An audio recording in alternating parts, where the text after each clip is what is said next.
Alright, what up guys? How are you guys doing? I'm here to show you exactly what we need to do next.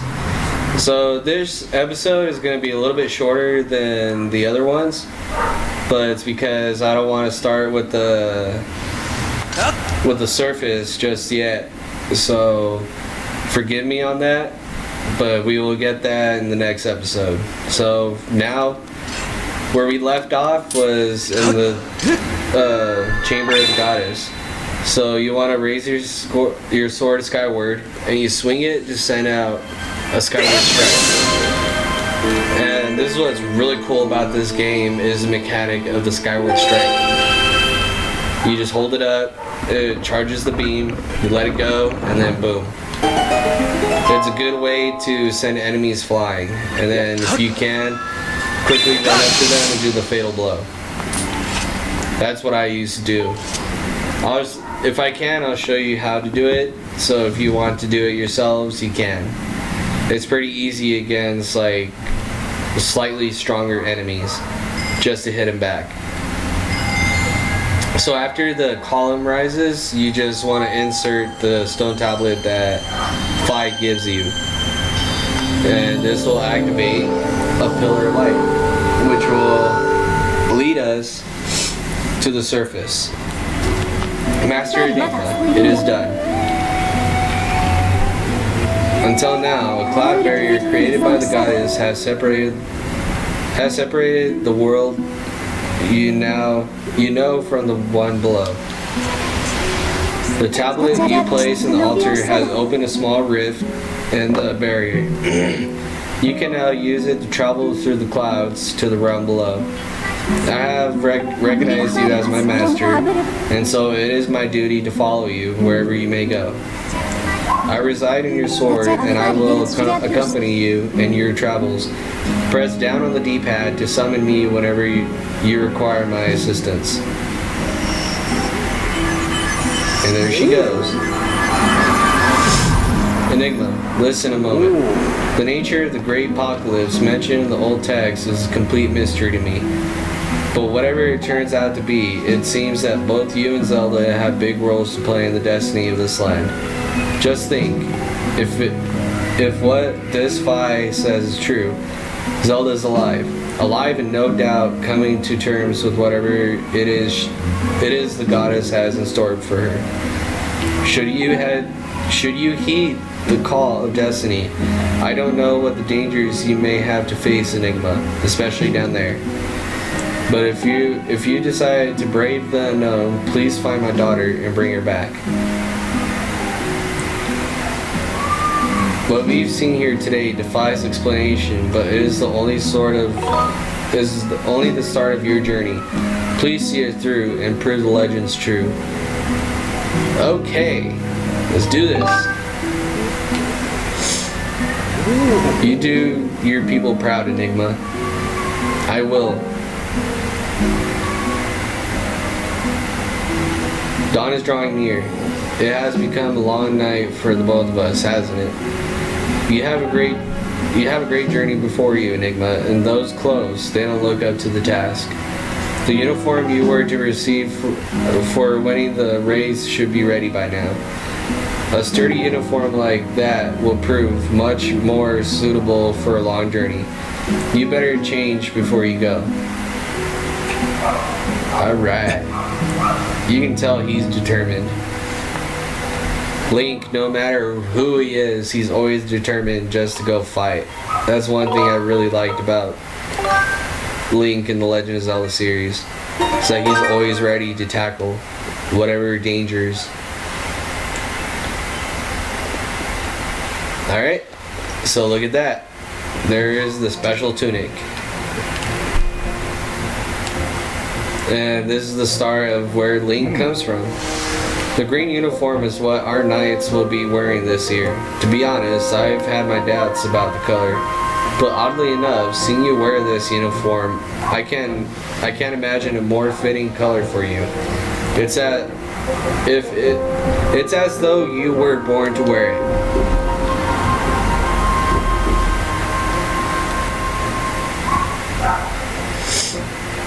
Take care on your journey, and be sure to stop by some of the shops at the bazaar here in town to equip yourself properly for the travels ahead. I will return to my quarters and see if I can glean more useful information on the ancient texts. You are always welcome to stop by if you have any questions. You and Zelda shall be in my prayers. May the goddess watch over you and guide you both. Yes, sir. Alright. So, let's go. And, Enigma.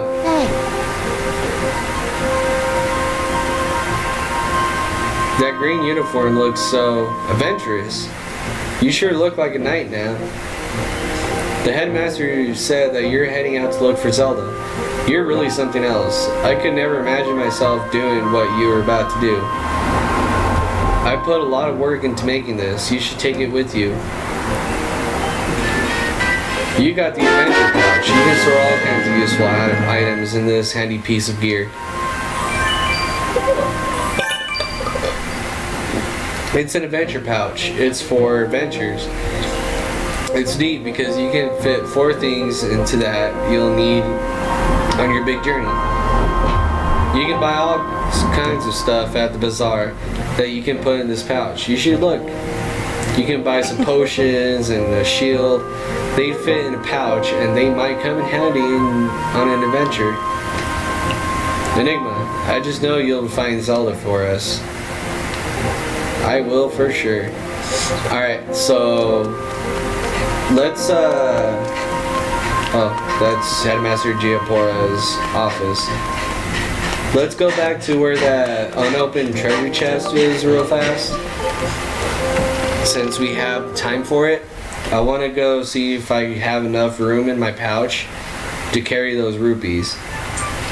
Because honestly, I don't know if it's 99 or 300 in this game that you can carry. I honestly think it is 300. Master, I have an update regarding the stone tablet that the resulting column of light created. A column of light has appeared in the south location, and science indicate that it has created an opening in the cloud barrier to the line below. I must also caution you that descending to the surface armed only with the sword will result in decreased probability of survival.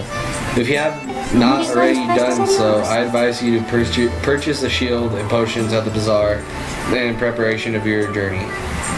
Another subject to discuss, Master. Once you are accustomed to the controls, you are free to modify it on the screen interface.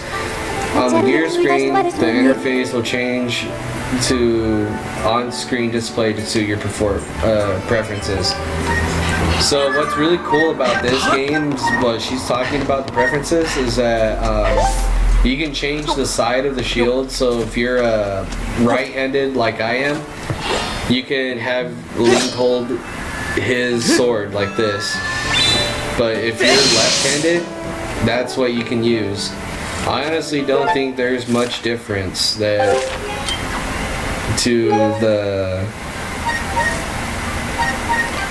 the whole thing.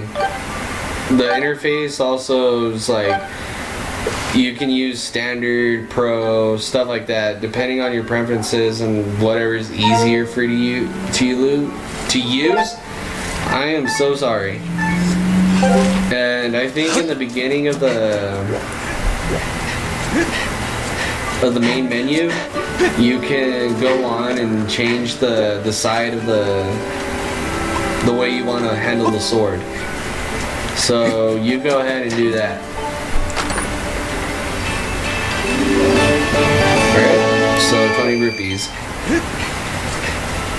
And I think in this game, if I can remember, there's a total of, well, not in this game, in Skyloft, in the beginning, there will be a total of 100 rupees that you can collect from the start, along with whatever you're able to collect from killing the enemies.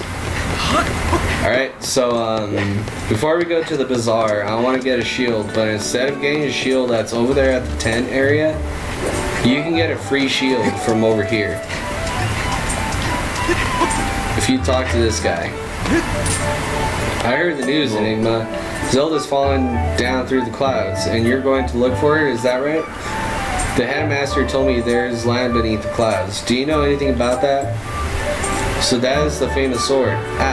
It won't do you much good if you don't have a shield to protect yourself with. Here, take this with you. And there you go. Very first shield in the game. If you want to, you can go buy the shield, but I highly suggest if you want to use the rupees to buy you potions, or just to save it for later in the game, go get this shield because it's free. And free is always good. You know what I'm saying? But it doesn't mean you can go steal, so don't do that shit. But now let's go to the bazaar and go get a bottle of potion real fast. Screw you. And if you talk to this lady, she also gives you a free bottle of potion. So it's very nice. Oh dear, I forgot to ask you if you have an empty bottle on you. Just so you know, I can't sell you a potion if you don't have an empty bottle to pour in. For some reason, I like you though. So I'll give you a spare bottle I've been keeping here in the stall. Oh, it's nothing, it's my little gift. You don't hear me say this often, but you can put either things besides potions in empty bottles. So it's a useful thing to carry around. And there you go, first bottle. And there's also another free bottle, but I'm not going to tell you where it is. You'll just have to wait. If you ever get to the point where you can't fit any more stuff in your pouch because it's full, you can always drop items off in the item check. So what would you like to buy? I would like to buy red potion. Why can I not scoop? Damn you.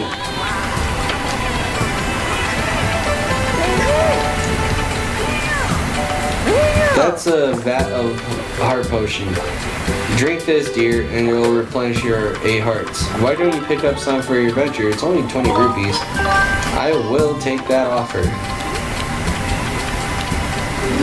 You got a heart potion. When placed in your pouch, you can use this item to restore 8 hearts.